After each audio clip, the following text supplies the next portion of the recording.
Yeah, so I might get canceled for saying this, but I love using AI for my writing. And for me, it's actually more painful to sit with a thought and not do it than actually just do the thing. I think LinkedIn is one of the easiest platforms to grow on these days because everyone's content is incredibly boring and it's like incredibly is that like the only thing you can really control is the input rather than the output numbers. So I'm seriously just a girl in my 20s in my living room talking to really great founders. Well, Thea, thank you for joining me on an episode of Earning Ears.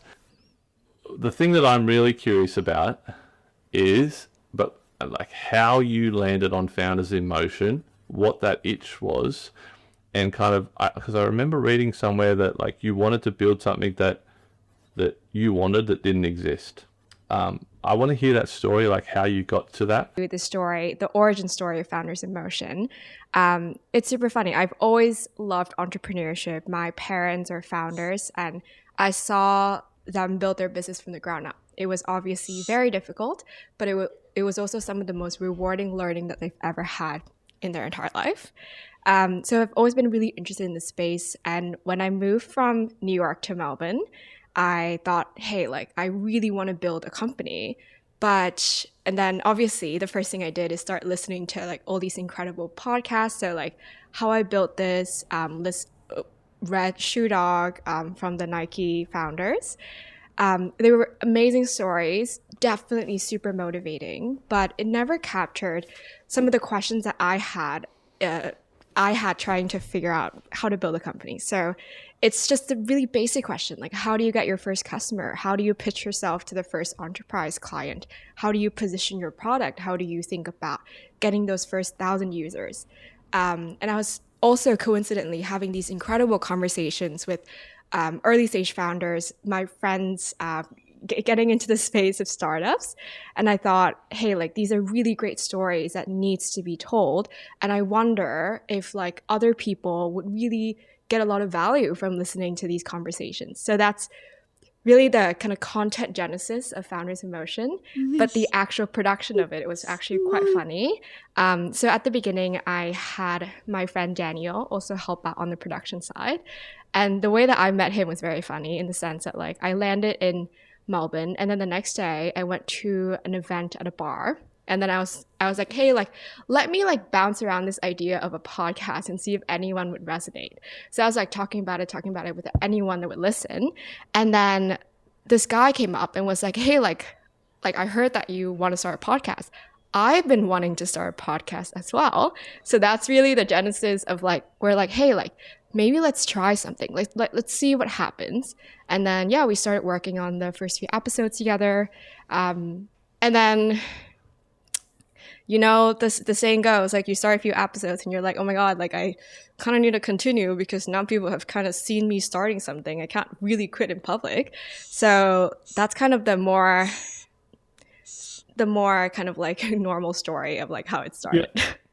Well, that's a very, I think it's telling of the kind of person you are where you say, you know, we've done a few episodes, we can't quit now, we're building in public, we need to keep going. But I don't think that's a normal reaction because there is like a term for this, it's called pod fade, where about 7 episodes in... Pod fade. Yeah, you realize, oh shit, this is hard to keep this up, especially weekly, like, and it kind of gets a bit overwhelming every single week. Yeah, and I would say like the one thing that like for me was super helpful is that like when I started Founders in Motion and I was like, hey, like I really want to interview these like really great founders. A lot of my friends were incredibly supportive. So they were like, oh, you should talk to like this person, like, oh, like this person is doing something really cool. Let me like connect you with them. And my family was just super sweet. Like they're not super good at English, but they still try to listen to every episode, maybe a bit slower, and also translating it over to Vietnamese. And they're like, oh, like that episode is like super interesting. Like we really enjoy like these points that were raised, and maybe you should like look up blah, blah, blah. So it became sort of like a collaborative community effort. And I think like like throughout like my life, like I really appreciate the people around me so much because they like obviously pod fade is such a thing, and I obviously felt that like it's a lot of work trying to like keep up the production side of things, but like you have like these incredible cheerleaders in your life that are just like, oh, you got to continue. I think that's like one of the biggest missing pieces that I think a lot of creators have really early on. Like you mentioned, you know, you met Daniel, I think you said his name was, at a bar. You talked about a podcast. You thought it would be great to start a podcast. I think so many people get to that point where they go, like, it's a nice idea to start a podcast. I want to kind of go a bit deeper on that. Like, yeah, it's easy to talk about starting a podcast, but like people talk, like someone was on a LinkedIn post the other day, left a comment on one of the last Earning Years episodes for Georgie. Like, they've been talking about doing a podcast for 2 years and they haven't started yet. So like, what is the thing that makes you make that jump to get started? But I also just want to quickly mention community and collaboration, I think, are two things that really help, because being a creator is pretty lonely. It's so lonely. Especially when you're doing a solo show. Back on track with what do you think got you over the line? Like, what was it? Just pure excitement to get started? What was it? So I would say like a funny thing about me is that like when I have a thought, I can't really shake it off my head. And for me, it's actually more painful to sit with a thought and not do it than actually just do the thing. So I've just find that like, I think my decision making is actually quite simple in the sense that like I choose a path that like makes me feel the happier, and it just felt happier to actually do the thing than like to think about the thing for 2 years and then not do it, and then think about like all the wasted time that I could have done into the last 2 years. And one point I really want to talk about that too is that like I think a lot of people talk to me. One of the first things that they ask is like, what's like you spend so much time doing media, you spend so much time writing on LinkedIn, like, does it really work? But I think it's a very funny question, because like maybe other people have the discipline and the skills to like, instead of creating all these media for other people to create really great companies, maybe they can actually build like $1 billion company. But I just know that like if I'm not doing all these media things, I'm going to be on my phone scrolling, or maybe I'm on a hike, or maybe like I'm on a date. But like either way, like that doesn't bring me as much happiness as being able to create media for just like fantastic founders. Yeah, and have those conversations with them as well. Point. Now you've got stuck in 2025, February 2025, I think, was that the first episode? Yes, the end of February 2025. And now you've got 1,200 subscribers to your YouTube channel, which is pretty cool. It's better than 0, right? Honestly, I think sometimes I look at the numbers and it's like pretty crazy to me. Like obviously in like the grand scheme of media where everything's like in the millions, it might feel very small. But so right now we've done 32 episodes. We average about 200 to 300,000 monthly reach on LinkedIn. We do about like 50, 100,000 across TikTok, Instagram, and like other modalities as well. And like every episodes get about a few hundred listeners, or some of them even get towards like 18,000 listeners. And when I think about the number in the media landscape, it feels very small. But like, I think for context, like I'm seriously just a girl in my 20s in my living room talking to really great founders and having a really great time. And there are so many people like listening to the conversations and like reading what I have to write about on LinkedIn about those conversations. And I take their attention like for obviously like I very much like respect people's attention, and I just want to provide the best content that I can.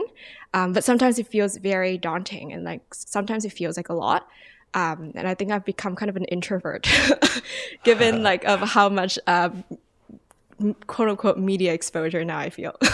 Oh, I'm definitely an introvert, and I am proud of that. Like I don't think, like I think Georgie said it in the last episode, you don't need to be this big, vivacious personality to be a great podcaster. I think actually the better podcasters are those introverts. because they ask better questions. They ask deeper questions, and yeah, I think anyway. You said a whole lot of things there that I want to follow up on. Thanks. I have a One very talent like so. Joking. one one very important one is like, it's not how many people are in the room, it's who's in the room. And I think it is so easy to get caught up with, media, as you say, where there's millions of views, but like that's not what we're trying to do. Yeah. I think one of my favorite principles about growing audience is that like the only thing you can really control is the input rather than the output numbers. So output being like impressions, reach, or likes, reacts, or whatever. Whereas inputs is more about like the questions you ask or the cadence of your posting or like what platform are you on or what stories you're telling. So I really try to index on that. And I think I completely agree with your point. I think one thing I'm really like proud of or happy about is that like within LinkedIn, like 30% of my audience is founders. Actually, I think it's even a bit more, maybe like towards like 40% is like founders. And that's really exciting because that's obviously the demographic that I really want to reach and help them on their next journey. I love the input versus output thing you've just mentioned, and I think that is important right now, because I was going to ask you like, wow, 1,200 subscribers. How did you get to that output? How did you get that many subscribers? How did you build that audience? But I think the more important question here, which will help answer that question, is like the input, like the strategy behind how you arrived at the structure of your, like structure is one very important piece of the puzzle. Was that like, I listened to one of your most recent episodes and I loved that. I felt like I was about halfway through the episode before I learnt about the guest and his company, but it didn't feel wrong. I was just like that halfway through that episode came so quickly because I was just so drawn into the way that the episode unfolded. How did you do that? How did you land on that structure? Was that an evolution or was that like, yeah, tell me that story. Yeah. So everything is an evolution, right? Like the first few episodes, sometimes I don't listen to it because I feel cringe at myself. But it really is an evolving structure. But one of the first thing that I always had in mind, like coming into Founders in Motion, is I have pretty bad like attention problems. Therefore, I can never really listen to like a 1 hour episode. And I'm really drawn to like insights and tactical stories, like straightforward.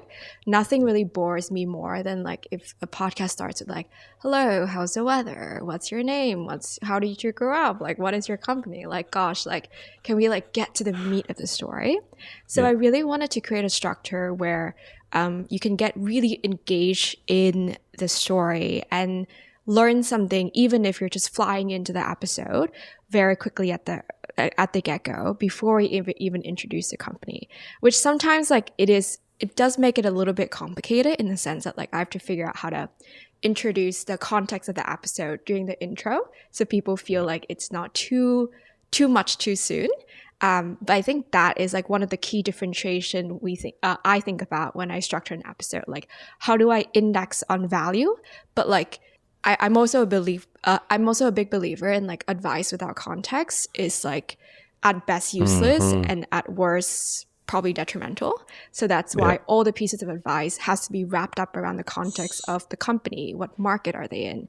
How they think about the market, how they're growing over time. And I think it is a little bit fortunate that like even for my day job is basically I ask founders questions. So I get to iterate on like what types of question would yield the most interesting insights for the audience.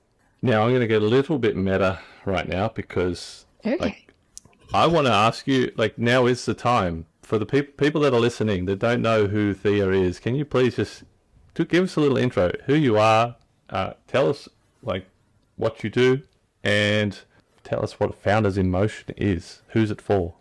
Cool. I can see that you're like copying my my episode strategy a little bit. So okay, cool. Testing it out. Yes. So for those who are listening, my name is Thea. I grew up in Vietnam, and then I spent the formidable part of my adolescence in the US, where I studied finance, then spent some time working in commercial due diligence for private equity clients. Then now I'm in Australia. I work as an early stage investor at a specialist pre-seed seed fund called Archangel Ventures. And I also run Founders in Motion. And Founders in Motion is where I interview the top 1% of early stage founders globally in order to pull out the key lessons of today's time on how to build the next big, best company. Great firm, great fund, which the next question is all about, like media and building pipeline, building deal flow. Where do you think, do you feel like, I mean, I have my opinion on this. You know, you see the transformation, or the, you know, companies like A16 building out their media arms in the US. You see the big firms in Australia trying to do media well. How do you think about media and your day job? And actually, probably a more important question right now: which one is your day job? You got your weekday as investor and your weekends as your podcaster. Which one do you feel like is your main job? All really lovely question. Well, all like really great question. I would say, obviously, during the weekdays, I'm still primarily working in my investing role. And then weekends is where I dedicate all my time to media. So you can imagine it doesn't leave too much room for anything else, really. But it is exciting. I think one thing I just want to preface too, that like I do media because it's also fun for me. Like I love having these conversations, and I love writing on LinkedIn, and I love dumping all my thoughts and then like sharing it across to anyone that would want to listen. So like I think that's one of the most important thing. Like when you make media, you should really enjoy it. Some people make media in the most forced way possible, and it's very transparent when you don't enjoy saying what you want to do. And they give up then because they don't enjoy it. Exactly, and they give up. And then the other thing too is like, even though I work in VC, which is a very typical, very different type of kind of like companies that we look at rather than just a typical normal mom and pop startups. But like Founders in Motion is really the space for people to build, I would say, like fuck you equity from, to build like fuck you money from like equity. So like you can build a clothing brand, you can build like a chili oil brand, you can make beer out of your garage, and like I want to help you on your journey. So like I would say like that's sort of the differentiation. I'm not really just trying to go for like the VC backed startups for Founders in Motion. But back to your question of how like the investor and the media thing flows together, like obviously like it flows together super well. And there's a few things. I think obviously the first thing people think about is deal flow. So getting more founders to know who you are and like reach out to you when they're looking for their next funding. But I think secondly, it's also the part of like education. Now with AI changing so quickly and technology changing so quickly, I think a role of an investor becomes a lot more active. So it's not just mindlessly investing and then taking a step back. It's really like helping the next generation of founders think about how they would position their company in like these big pivotal technology shifts. So like writing about like, so you can sort of see like media becomes more of like an engine for like distributing knowledge rather than just like trying to gain deal flow. So it's like, what are we seeing in the market? What's working really well? Or like, here are some sectors that I think needs innovation and like could need more work. Or these are some sectors that like, it seems like Anthropic and OpenAI is focusing a lot on. So like, that's kind of where I try to point my LinkedIn content towards as well, to be really helpful for founders, especially because they don't have the time like we do to be looking at like all the industry trends and what's happening. Like, so let me be that source for you and you just like build. And And then I think the other thing too is really interesting is like media also becomes a way for VC funds to help their founders. So like one of the nice thing about reaching a lot of people is I also get a lot of intel in the sense of like who's looking for a job, who's looking to transition out, and like thinking of like, oh, could they be helpful for some of our portfolio company, or putting some of our portfolio company onto the podcast to kind of FOMO potential investors or other people to want to invest in the company, and just give them like the distribution uplift with potential like future customers as well. Yeah, I'll ask you, but keep going. So just one more point on that, like, and I'm a big firm believer in that, like I'm quite a big believer in like when it comes to media, people like to follow people.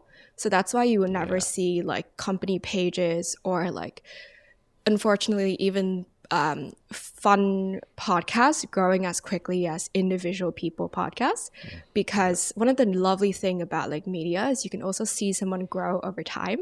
Like I think about like my audience, and they're really just the loveliest people in the world, and like there's and I think one thing that makes me really relatable is that like they're seeing me grow up on a screen. I'm changing my mind all the time. I'm like thinking about different things all the time. And there's like a familiarity or like a closeness that comes from like almost like a friend podcast rather than just like a random company trying to do something. Yeah, I love that. Okay, let's see how many things I remembered. One, I love what you said about the, like, doing media is a great way for VCs to help their founders. I love that. We're actually in the middle of trying to negotiate an exclusive VC deal with the Day One Network.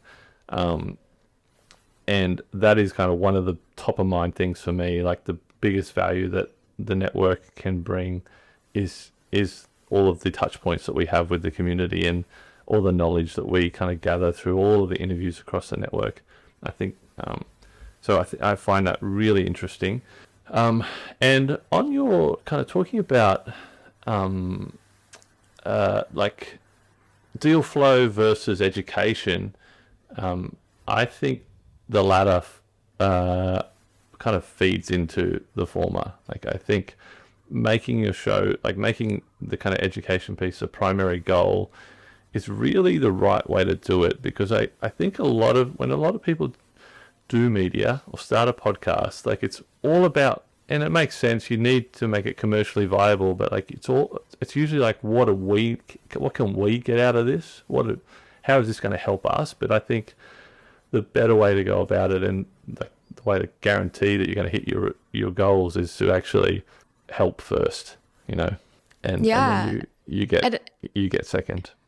And I think like we always say this in media, but like you can't be producing selfish content, which is sort of like me content. Content is all about how can you help others. Like I think a very unfortunate fact, or maybe just a very common fact, is that like people watch content so they can be better. Like they're not watching content to give learn, you a view or a like. To give you a view. So it's really crazy to think about like content in a selfish way. Yes, but it's how often it gets done. And you also mentioned AI in there as well, which is fantastic, because I'd love to kind of wrap up this interview with how are you viewing, or not viewing, how are you utilizing AI in your own workflows? Is it like becoming a big part of how you operate your show? Yeah, so I might get canceled for saying this, but I love using AI for my writing.